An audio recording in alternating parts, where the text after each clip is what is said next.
中华民国国庆英文被改为 Taiwan National Day， 引发南军的反弹。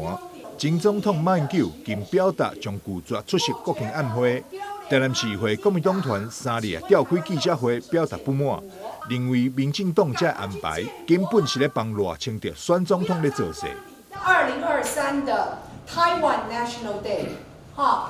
Taiwan National Day， 我相信所有现场的朋友都知道什么叫 Taiwan National Day， 台湾国庆日。但是，请问一下民进党，什么时候台湾有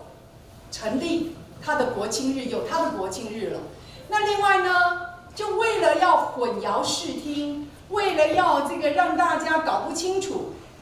这边呢他又写着说，请期待中华民国的身份证，这就是民进党一个精神错乱的政党。你既然讲中华民国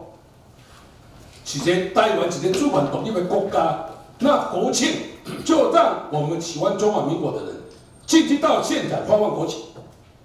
让我们去发放国旗，卖喊动，卖讲总统要来，副总统要来，甚至动员公所哦，一个公所3台游览车，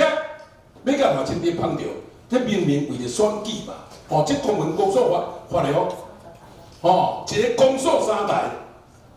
，2点半出发，毋10点半回来，遐有理上无上，足侪人咧甲我讲。针对动员游览车载乡亲参加国庆晚会，市府民政局以及民进党团拢回应讲，成为国庆晚会第一摆伫台南市举办，是城南地国家庆典，37区的民众拢想要参加，唔免想太济，也欢迎国民党所有议员做伙来参与中华民国国庆。